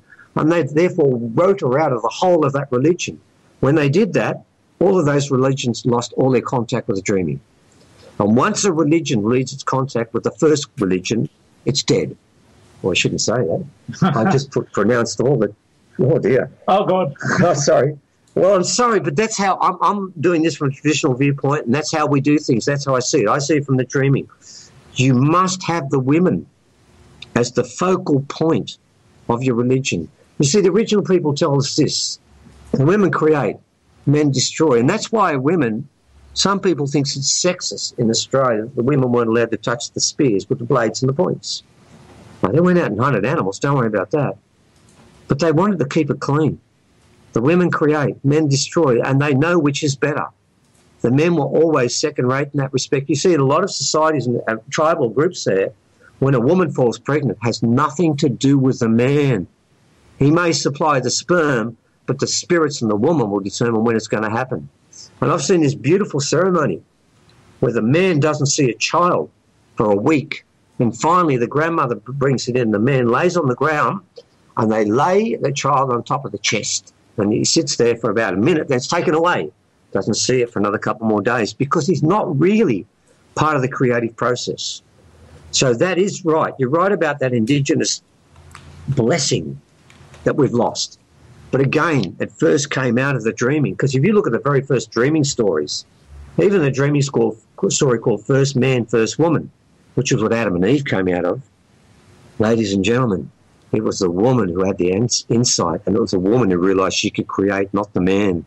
And it was a woman who was led by the gods in the form of a serpent. See how we get those stories mixed up? This is where the original stories come from. You see, they come from here. And then they take Adam's rib, which is Baiami's leg, and then say the man gets it first. No. It was man and woman united. And their words have come from that thing there. So again, that Indigenous understanding of the role of women. And I can tell you now, the men and women are telling us there's a big change ahead in our place. Their ways are going to come back, but they've all told us it's women's ways, not men's ways. And all the Indigenous men, the clever fellas, the ones who still tell us this, have got the power. They say, our ways are finished now, women now. So they're preparing a future that has to be feminine. And we've had 5,000 years of where the women have been taken away. And I'm going to tell you, it didn't work out properly. What we're trying to do in our talks is tell people this is not the way it should be. The women are the beginning of the dreaming. You see, that's how it starts. It starts with Baiami and Mula Mula, never just Baiami. Two together. It's just amazing. And it's another thing that comes out of Australia that you find around the world, but predominantly and held in Australia, is the whole concept of serpents and serpent gods and rainbow gods. And I think that that's really interesting because that is one of the oldest belief systems in the world. Yes, and of course, archaeologically, I'll go back to that first. The oldest painting of a rainbow serpent in the world, of course, is found in Australia. The Dogong aren't far behind, give them credit. But the dragon myth, the whole of that, everything about Australia is about the serpent. The serpent stands way above any other animal here. It is holy and sacred. It's where I've read stories of men riding on the backs of these serpents when they come out of water holes. Sometimes they're seen, sometimes they're not seen. It doesn't matter. There's a beautiful part to this story of the myth of the serpent. I was asked this, we've been asked this a couple of times, was there anyone who did believe it? The answer was immediate, no. It was a universal belief through the whole of this country about the serpent and its power and its wisdom, and that it all came from the serpent. So when you read the story of the Old Testament, ladies and gentlemen, you're reading the dreaming, but they just got it all mixed up on the way through. They made all these little mistakes. I'll give you an obvious one. In the dreaming, we are made from the dust of the ridges. In the Old Testament, it's just the dust. I prefer the ridges. There's more elevation to that. And do you know the story about the fact the meat was just the herbs and we're all vegetarians until the flood? Believe it or not, even in Australia, a hunter-gatherer society by army did not want man and woman to eat the meat and the blood, did he? Until a great drought, the greatest drought ever took place and someone killed a kangaroo rat. Same story again. Minor variation. The original people... But it's really about the blood. I mean, they got this thing about the blood, which I don't really understand. The blood. The blood is sacred. Yeah. It's the gift of the gods, so they don't like spilling it. It's very important. You know, the most sacred person is a woman who is menstruating. Men can't even look at a woman who's menstruating. She's too holy for them. It's funny. In a lot of societies, we shun such women and hide them and put them in Judaic societies. They used to hide them in what was called the red tent. Was while you were menstruating, don't come near us. Go to the red tent. What they didn't realise to begin with, way back at the very beginning, the red tent was a holy place, and Judaic religion used it as a holy place, and then they messed it up again and turned it around. So the blood for original people, particularly women. See that thing again. This is what's lost in all of our social systems today. There was a reverence for the feminine that went all the way through about everything that women did. And they understood. Just like the oracles of Delphi, they were the ones who led us with their spiritual wisdom. And the men had no problem with that. And we've lost that. Is it that way? In Australia, is there more, I'm going to say, equal rights for women, or do you find that just in the Indigenous community? No, it goes two ways in every community. In the original community, I've seen a lot of men bash their women. That happens, doesn't it, Evan? And that's out of desperation and anger and poverty and all the things that go with that.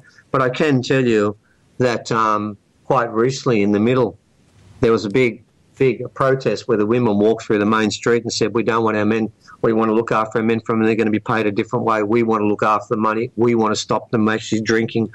Look, I can tell you now, you can ask the men in the 1930s and 40s when everyone got locked up, it was the men gave up, the women stayed strong. We all know that. The women are particularly powerful in this country, always have been. There are aunties that have been our boss. In fact, I can tell you now, I would much prefer to have a blue with an elder that was a male than an elder that was a female. Evan, was that a fair call? Oh, my God, do not ever upset an original elder woman. Oh, no, I wouldn't do that. I'd take on a guy with 4 PhDs and wipe the floor with them, but not an original woman elder if we've upset them the wrong way. And the men, the original elder men, will feel the same way. So, honestly, they still got it here. I mean, we've got all the mess that comes with a society that comes in and ruins a perfect situation, which we believe was the Garden of Eden. That's still messed up all around. But around the edges and in the middle, and those following the old way, they're all telling us, all the men are telling us the women are going to lead us through this. So, yeah, no one I mean, there are men that got the powers. Kano's one, there are others too, but there are women who got powers too. But see, here's the trick. We know of those women, but we can't work with them directly because they're working with other women. You see, they've got their women's magic, and they give bits of it to us, and they share bits, but we can't really get involved in that because we never will. We'll just know bits and pieces of what they're doing because the real sacred stuff, they guard it and they share it, and we get the men's part of it, and it's pretty damn strong. But the women's part, that's stronger, always, everywhere. With shows like, I'm just kind of reaching here, with shows like Ancient Aliens on TV and people becoming more interested in metaphysics and spirituality, at least in the United States, so I can only speak from that. Do you find that in Australia there is a growing population of people that are interested in learning about the Indigenous wisdom? Yes and no. It's sort of like it's polarising, to be honest. We're getting more reality. Those shows you just spoke about, we get none of them in Australia. We just get more reality shows to the stage where I can't think there's going to be any more on TV. But having said that, there are a lot of people that are sitting on the fence that are coming over. And we are seeing that. And look, I have to say the same's happened with what we've been doing 2 years ago when we're doing talks, you know. We were getting a few people along, but it wasn't a lot. Now, our last 2 talks were sold out, and we're doing a lot more, and it seems like all of a sudden a lot of people are coming, and we know that it seems like most of the shows we'll do on our own will now be sold out, but we've been around for a while saying this stuff. But, yeah, it is grabbing hold, but it's particularly grabbing hold. I'm going to be honest, this movement's coming from the original people. They're coming together, they're doing meetings in the middle, and we know of them, and they're not publicised. We know when some's taking place, and they're getting together a lot. And they're calling up the spirits, and they're getting together and becoming very strong. They're going to the International Court of The Hague to demand sovereignty. They want to separate from Australia politically.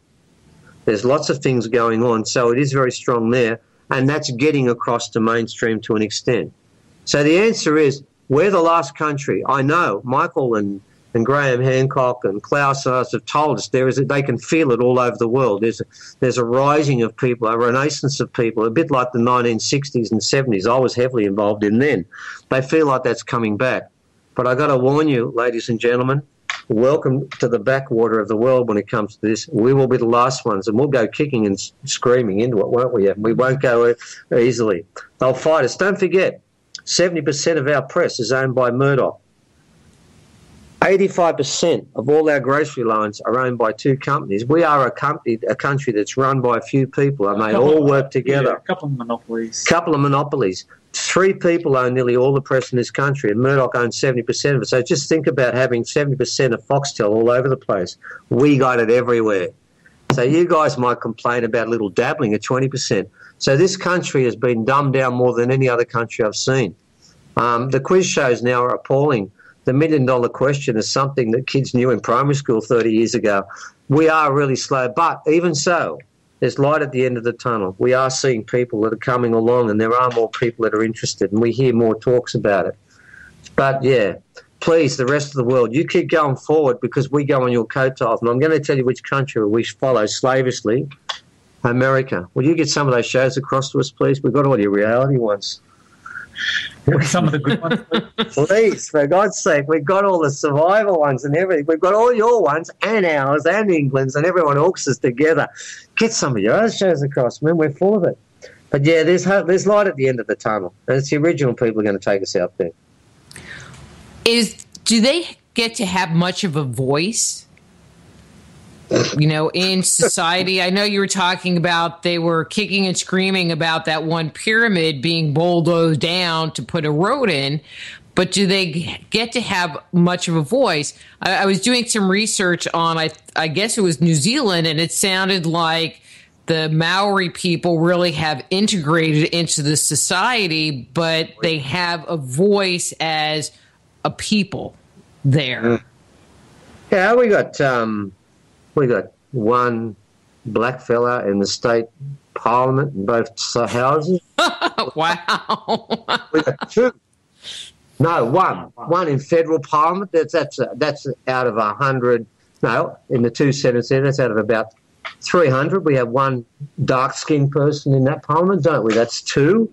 I believe there is a dark person in a in one of the state parliaments elsewhere. Oh, they have magnificent contact with mainstream. Honestly, hang on, be fair, 25% of all the people in jails are black. Yes. I know of one prison up in, where is it, up the top in Northern Territory, where 85% of the original people are in there for driving their cars without registration. We get those ones, don't you worry. We catch them and we put them all in jail. Yeah, they're doing really well at the moment. In fact, in Northern Territory, the Australian government, both Labor and Liberal, decided to second all their money, all their pension money goes to them first, and they must now get it, and then it's rationed off to them. And some they must spend at a shop they've chosen, and the rest of the money, they are then rationed out. They do not get money. Now, if you're a white fella in Northern Territory and you're on pension, you get your money as normal, right? If you're unemployed or disabled, you get your money as normal. But if you're a black fella and you're on pension, it goes to the government and they hand it to you. So that's what you call apartheid in Australia today, because we still have it. Oh, they are allowed to vote now, aren't they? Yes. I can tell you that up until 1966, in the census of 1966, Aboriginal people were counted with flora and fauna, not as human beings. So we've gone past that stage. We now count them as people, but they have 3 representatives in all of the state and federal governments, past Northern Territory, because there's a couple in there, because they have to. Yeah. Northern Territory's got a lot of Aboriginal people. That's actually not a state, but is it? No. We wouldn't want that many Aboriginal people to have a state. They were just a territory. So they're still looked after by the Australian government. We look after that. So, no, they have no say in this country. They're fighting back, but I know they're having meetings and they are fighting. They don't want to be included in the Constitution, which the government's trying to do right now, which means they lose all their rights. And they're desperately trying to get any media to tell mainstream this has happened, but I've never seen them on any mainstream media ever complaining. So they have no rights and they get no say unless they say what the white fellas want to hear. We have those original people on TV and radio saying just what is comfortable and convenient, but the ones who are not happy, they don't get to speak because they're being a bit rude, aren't they, and loud. And they shouldn't be doing that. And when you talk about percentages of population, this is something I could never really wrap my mind around. There was all the conflicts in South Africa about apartheid and Nelson Mandela and all of that. But in my mind, and maybe what I'm thinking is not correct, I would think that there were more African people in South Africa than there were white people in South Africa. And why couldn't they just take over? So do you have that same kind of percentage game happening in Australia, or has the white population really kind of taken over? Yeah. No, we were very clever when we came. We made sure of one thing. We didn't make that mistake. Because, see, the last place the English took was Australia, right? And they learnt their mistakes. First thing you got to do is you have to wipe that population out completely. Now, there are over 1 million people when they got there. Within about 100 years, they'd knocked that back down by at least 95%. So what they had to do first is wipe them out. So when they came, they gave them blankets full of smallpox, wiped in smallpox. They poisoned their flour. They shot them. They locked them up. And they made sure to begin with, they wiped the population out. So there was wholesale massacre taking place all over this country, not always with a bullet, but they made sure they locked them up and made sure they died. And then they had this other clever idea of taking the children away that were of a mixed heritage and then taking them off to a white family and breeding that blackness out of them. So we were doing this in every possible way. There is no country, and I am going to include South Africa in this because at least they counted them as being people. They did count them. Second-class citizens, yes. We didn't get that category here until the referendum, chosen by white people, of course, yes, in 1966. But I don't believe, and a lot of white people don't believe this, and a lot of Aboriginal people don't believe it's changed that much. Yes, the window dressing is the same. They make up now around about 2.5% to 3% of the population. Okay, so they can't actually take over as such. But I got to tell you, until this gets sorted out, the whole of this nation will always suffer. Because, you see, you guys wrote treaties. You broke them, but you wrote them. This is the only group, again, the British are good at this, never signed a treaty with these people. Therefore, by all rights, they stole this country and it's never been resolved. Legally, in the International Court, Australia was never legally taken by the British. And then they had something called terra nullius, which has been kicked out of our High Court and says, well, that didn't exist. So what right do we have to take this country? So that is the major reason why they don't want the Aboriginal people talking, because that conversation is a very inconvenient one. So they don't have any say unless they say the right thing. I just don't even know what to say after that. Nor do they. That's the problem, you see. And what they will do, and I'm all respect to the people involved, you're going to find the original people who do get chosen to vote are almost invariably sports people, because they don't want the other ones who have been working behind the scenes socially or politically to speak, because that's not what they want. So therefore they grab these sports people used to limelight, probably don't know the full story, and they become the people they used for the Constitution thing, because they want them to sign up to that. And they got these guys walking around saying, look, these original people say you've got to sign up, you've got to sign up. But all the other ones were saying, don't sign, but no one could hear them. So it's a clever system.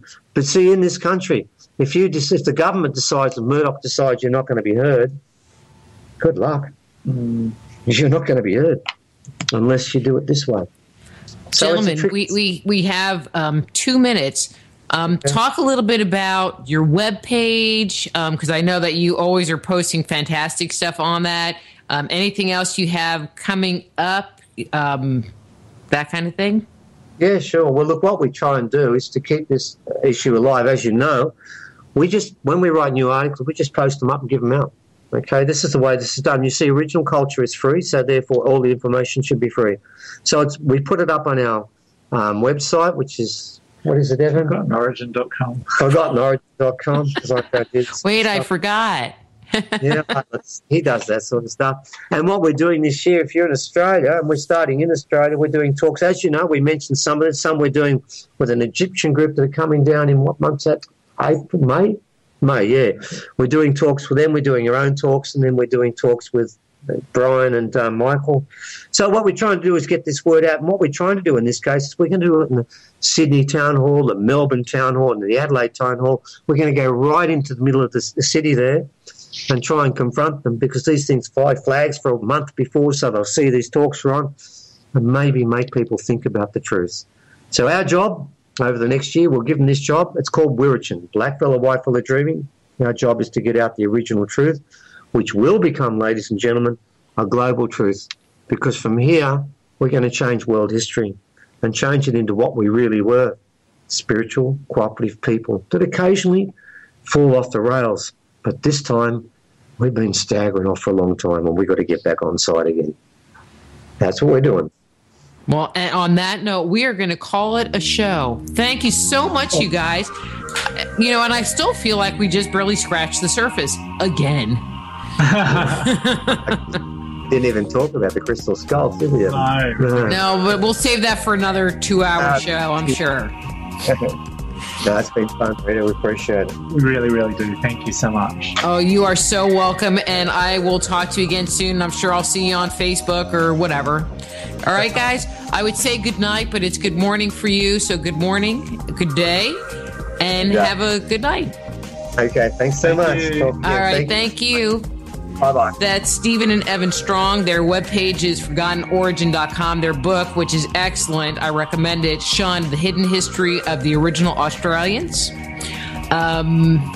Next week, I guess if I went on the webpage, I would know what it was. Next week, we're going to be speaking with Kane Carroll about creating a spiritual practice.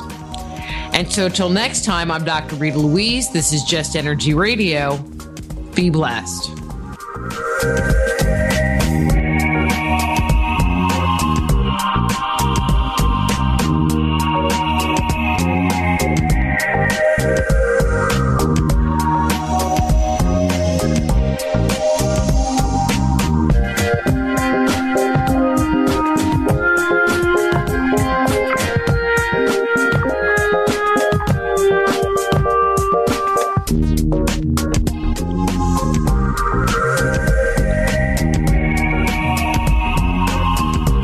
Join host Dr. Rita Louise each week at this time for Just Energy Radio.